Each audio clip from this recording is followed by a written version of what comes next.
Welcome to the Scaleup Valley podcast, where we bring the best of the best to help you scale your business from 1 million to 1 trillion. We are living very special times in the context of the pandemic crisis, and we want to give you the best tools ever to scale up and leverage the threat and convert it into an opportunity, or even to adjust, scale a little bit down, and get stronger out of the crisis and be able to scale up again. Today, we have a very special guest to share his experience with us. His name is Marcelo Lu, the president at BASF Canada. Marcel, welcome to the show. Yeah, many thanks. A pleasure to be here. It seems that from your accent, we speak the same language, Portuguese, but you are from Brazil, correct? That's correct, yeah. Born and raised, until I was 12.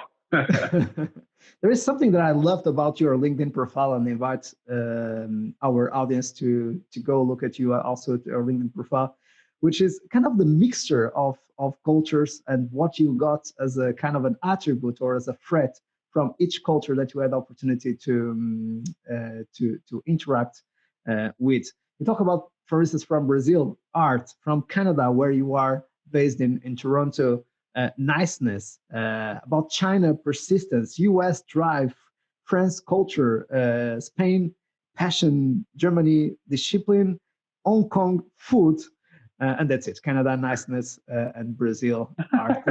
That's an amazing way to start the podcast. So let's get to know a little bit more about yourself and how did you end joining BASF.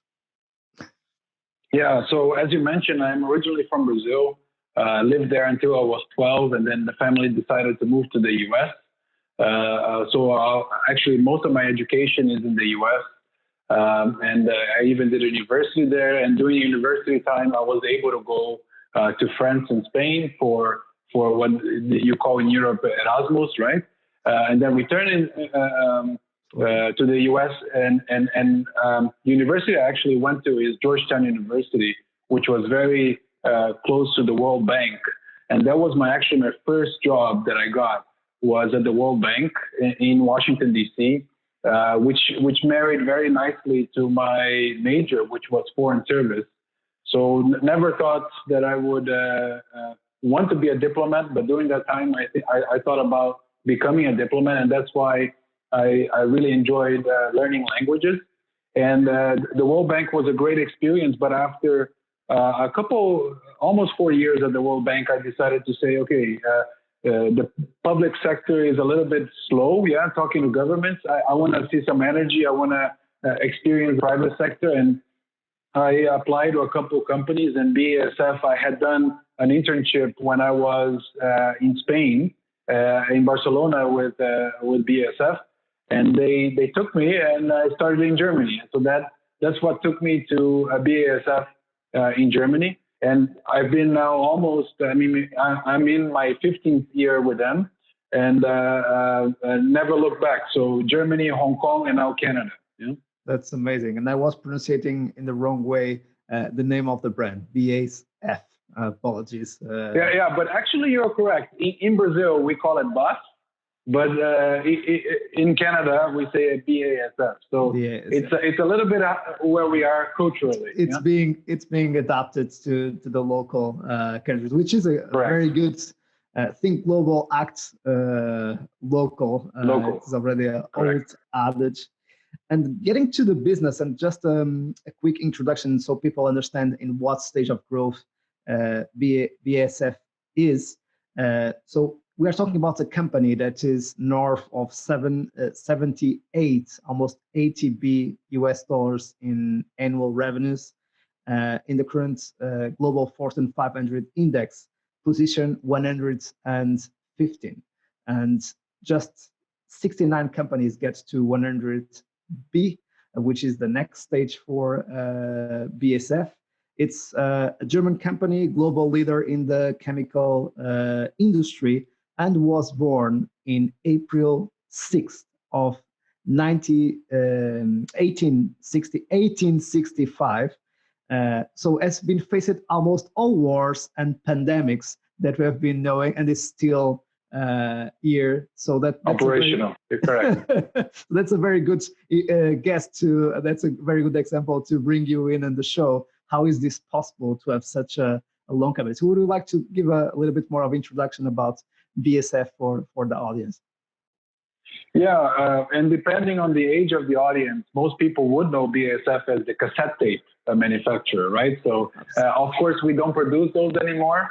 But I mean, BASF is basically a chemical manufacturer, as you mentioned. But we are, because of how broad our portfolio is in chemistry, we are basically present in every single industry. So from the agriculture sector to personal care, home care, mobility, we supply a lot of chemistry and plastics, let's say, into car parts, into the aerospace, into the health, human and animal nutrition. I mean, it is really, really broad. We supply into the energy sector. So as you mentioned, we are north of 60 billion euros, and we have 112,000 people. And here in Canada, we have, of course, 1,200 colleagues and do about $2 billion Canadian in revenue. Got it. That's really impressive. And so we discuss a lot about scaling in the show, as you know, but kind of going from even 1B to 10B, it's a very difficult job. Not only to talk about the scale-ups that we also interview in the show on how to go from 1 million to 100 million and then go for IPO or got acquired and go for the next stage to 1B. But even getting from 1B to 10B or 10B to 20, 20 to 50 is super, super complex. But getting really to the stage where you are in, how is it possible to keep growing? How do you keep competing with another corporate giants? And when you are in position 115 in such a amazing rank. So what are the avenues for growth and how do you keep growing the business? Yeah, and as you mentioned, we have been in operation for 155 years, right? And there are only two ways that you can do this, in my perspective, and I think where BASF has done a great job is innovation, just being crazy about innovation, and approach to the customer. Yeah, we really need to know what the customer, but also understand them and understand things that maybe they don't even understand. But of course, a lot of the information and the intelligence comes from the customer, comes from who you're selling to. So being able to be always having your feet to the ground, saying, okay, I have the best product now, but I need to continue to innovate to stay relevant, and also have at the same time simultaneously a very good year to the customer, to the audience that you want to capture. Yeah, and always think about expanding that. So if you're also always thinking about the same customer group, you're basically not innovating enough, because you should always try to get as much broader, let's say, adoption of your product or solutions to as many people as possible, especially if you're doing good, right? Good. It sounds amazing. So we always discuss 3 critical ingredients to scale that apply even better or in the context of wartime. Those 3 critical ingredients are radical focus, world-class leadership, and the culture of execution. So starting with number 1, how do you keep people focused? How do you define the main priorities when a context like this arises in the horizon, like this pandemic crisis? How do you keep everyone on the same page and focused and positive and self-centered? Yeah, I think when you get into situations where we are today, especially with this pandemic, you need to cut the areas where it's not adding immediate value, right? I mean, when you get into an emergency, you need to really focus on that emergency. So there are a lot of nice to haves, and I think things that you should be doing during peacetime, if you will. But it doesn't apply to wartime. Wartime, you need to focus to just be able to continue to survive. Yeah? And that is very important to say, okay, I have 100 things that I'm usually doing, but now because of the current situation, I need to focus on these 20. And these 20, the way I see it, it cannot be static. This is also dynamic, right, because depending on how the situation is changing, you need not only a radical focus, you need a radical pivoting. So you need to be able to be flexible and pivot as much as you need to be able to continue to get to the next stage. Yeah? So this area of focus is very important, and is one that, of course, we are applying today. So we need to remain operational because we are considered essential services to the community. Our chemistry goes into essential products that are needed in the time of this crisis, but we also need to make sure that our colleagues are safe. So we need to pivot very quickly on how we are operating, how we are making our colleagues feel that they are safe coming to work. And also we need to adapt all to new technologies that we said, maybe we do this a bit later, this use of Zoom or use of different kind of platforms to collaborate. Maybe we do this next year, but now this is all being pushed now and say, okay, should we really be using this? How do we get more efficient in working in this kind of radical focus environment and continue to do the radical pivoting? I love the new concept of a radical pivoting. So we keep co-creating with our guests those 3 critical ingredients. Thanks for challenging us to kind of improve and upgrade this critical ingredient. This is really a very good one. So going to the next ingredient, world-class leadership. I like to say that starting up, it's all about having a strong sales muscle, but scaling up, it's about the recruitment muscle. And in times of crisis, it's really having amazing leaders in the right seats that allows us to keep leveraging the crisis to be even stronger at the end of that crisis. But as we have been discussing, there are peacetime and wartime executives. There are executives and leaders that thrive in peace times and other ones that thrive in war times. Very few thrive in both contexts, and the mindset needs to shift very quickly from one context to another.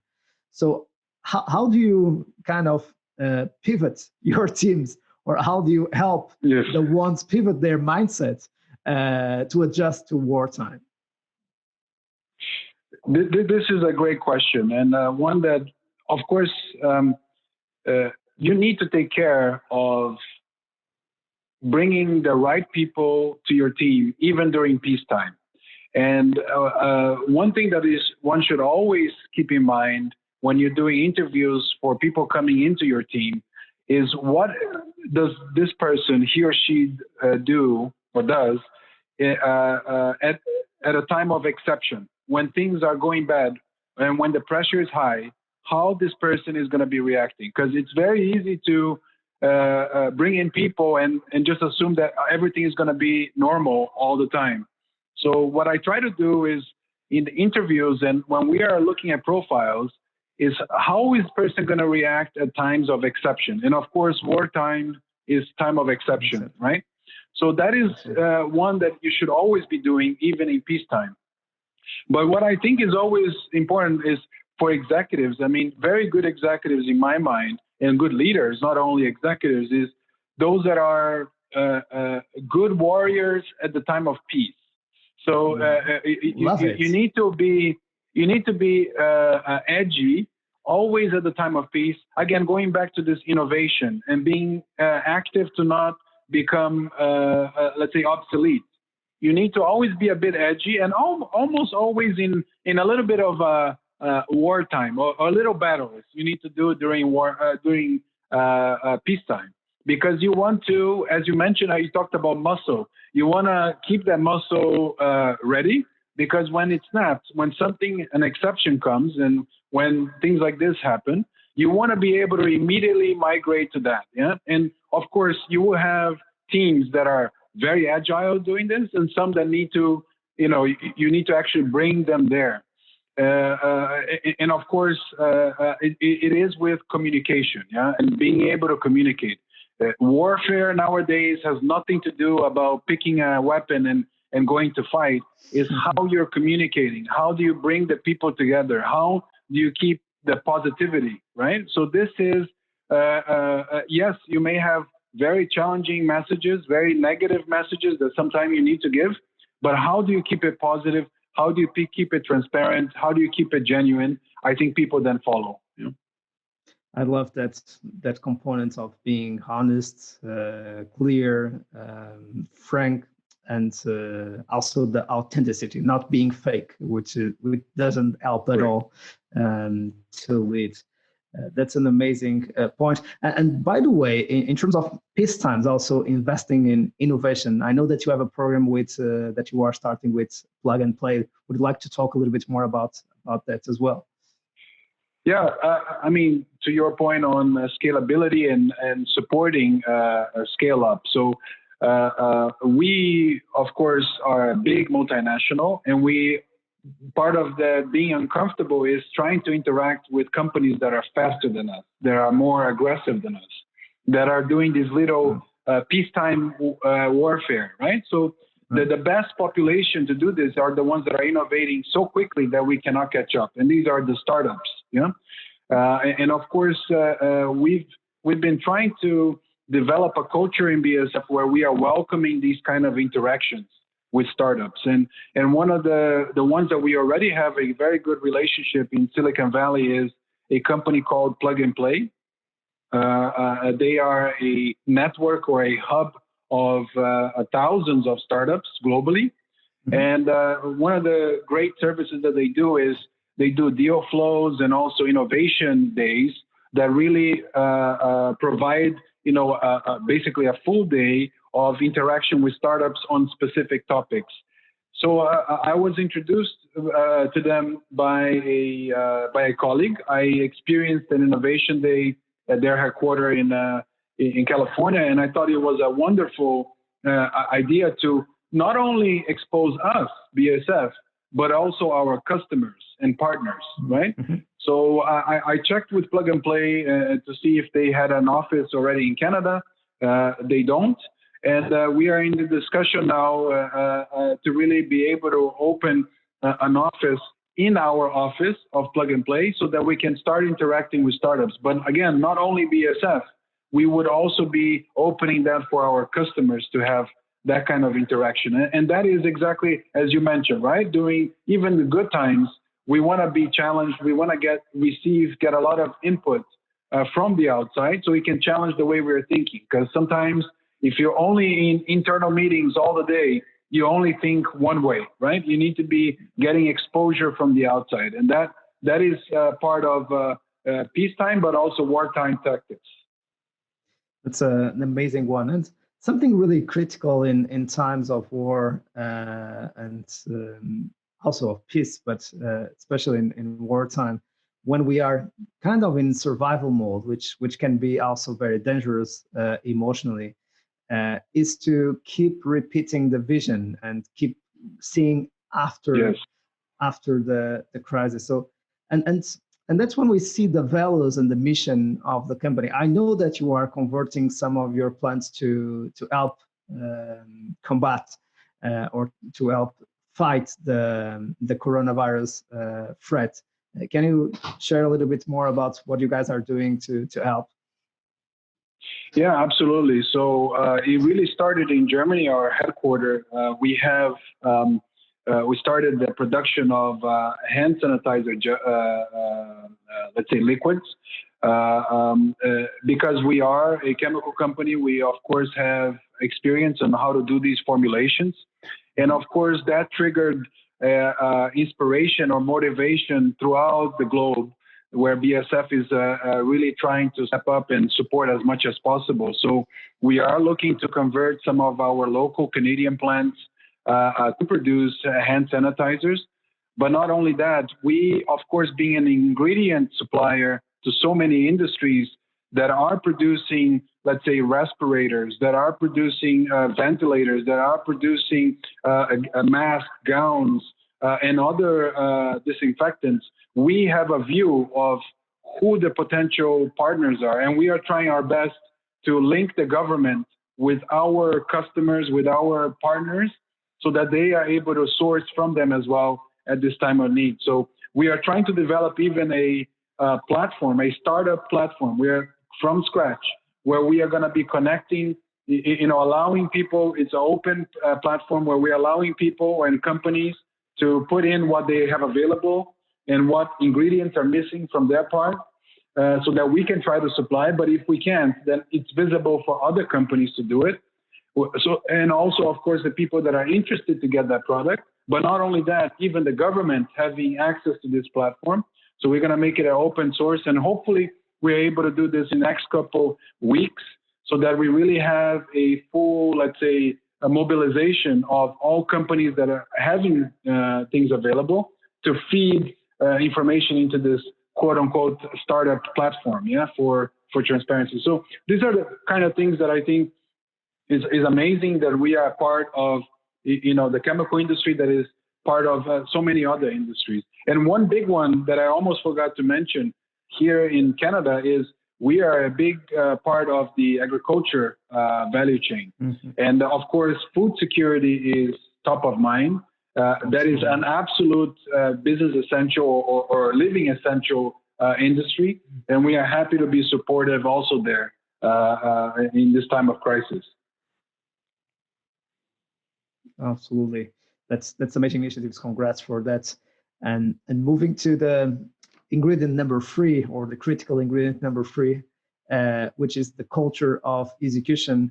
There was circulating a question on social media about what is the main responsible for moving forward with digital transformation, or I would even rephrase it, what is the most effective VP of digital transformation in the world? And it seems that it is the COVID-19. So everyone is going remote and needing to adapt in just 24 or 48 hours, depending on the region where we are in. How is being the new context working from home, and how is the team adapting to the new context? Yeah, and I mean, this is a big one, right? Because people have their ways of working, and I mean, we already have quite a bit of amount of colleagues working remotely. So for some of them, this is not new, other than they are stuck at home when they are usually on the field, going around and talking to customer. But of course, for them is also a change, because they are needing to have the interaction with customer, not face to face, but virtually as well. But to your point on changing culture, I mean, sometimes you had the culture of just having a meeting, or you're always used to having face-to-face meetings. And now, because the time is constrained, I mean, I am myself needing to adapt and not knowing how to prioritize my phone calls, because the phone calls usually takes a long time, and something that you could do very quickly, and you don't know what the background of the phone call is. You can get entangled into discussions which are not priority, which are not radical focus. Nice. And then all of a sudden, at the end of the day, you said, oh my God, not that it wasn't important somehow, but this is definitely not priority. I should not be taking these kind of calls, or I should be able to move this to a more automated process, digitalize some of these things. But I think what is very important on the cultural transformation is inclusion. And I mentioned this on the communication, how you communicate. Yeah, we need to establish a new way of interacting. Yeah, so also having these bigger meetings, like 20, 10, 40 people meetings that now go all virtual. Do we really need to have 40 people there? I always like the story on Amazon, that in Amazon, I do not know if this is true or not, but there is never a meeting with more, with people, let's say, there's never a meeting that large pizzas cannot feed. So if you have a meeting where you have, you need more than 2 pizzas to feed the team, then it's too big, yeah? And I think now fast decision-making and, delegation and being able to empower people becomes even more important because we just don't have time to do all these kind of alignments that was there in the past. Yeah, when everybody could just go into a room and take time to do these kind of things. So culture needs to adapt, absolutely. The famous squads, or even what we call the new work structure of the present and of the future, which is team of teams. So autonomous, independent teams working on their own missions that serve the mission of the global company, which of course. But you have a great. So sorry that I interrupt you, but you just hit something that I really wanted to share. It's a lot of people talk about diversity, and that's very important. And then when you upgrade from that is the inclusion of people. So if people feel included, but I think what you just mentioned is belonging. So once you start feeling that you belong to the team and the culture, you start becoming teams of teams, because I have a higher purpose that I am contributing to the higher cause or to the higher team. Yeah. Love it. Sorry, I interrupted you. No, please. It was an amazing one. Thanks for doing it. And so something that I got very surprised at is I tried to help some of our clients to implement dailies, and I had a lot of resistance always in all my career.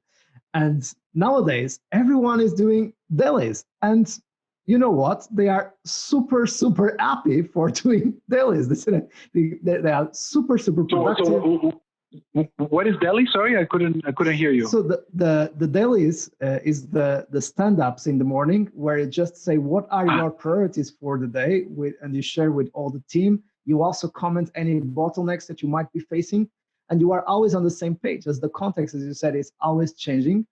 Now people are doing their stand-ups or their dailies exactly in the beginning of the morning, so everyone in the executive team knows what each of the members of the team is focused on achieving, and they can understand if they are aligned or not aligned, so they can pivot and align very quickly, and they can define priorities. So everyone has been doing, of course, usually the weeklies, the monthlies, the quarterlies, the annual rhythms, kickoffs, etc., the all ends sessions. But now everything needs to go remote again, and we are just ended the quarter and starting this new quarter. How are you adapting also to move those rhythms from offline to online? And is there any specific rhythm that usually helps you to have everyone on the same page? So what is the rhythm that you prefer? The weekly, the monthly, the quarterly? What is the one that works the best for you? So I think what you just mentioned there, and is very important, is that, and I also mentioned before, is you start creating communities of practice where let me put it this way, where you say, okay, for this topic, we need these colleagues, and this is how we're going to do the decision. And for these other topics and so forth, you start organizing these communities. And depending on the topic, you need to say, okay, does it make sense that we meet every day? So, for example, we have a crisis management meeting that started to be every day since the crisis began. And now we are slowly, because everybody knows what they are doing, we got into a call earlier this week, and people are like, okay, Marcelo, do we really need to do this every day still? And of course not, because people already got into the rhythm, and they said, okay, I feel good about this. Let us just do it twice a week. And we started changing that. Of course, you can always pivot and say, okay, something new happened, and now we need to start doing it quicker.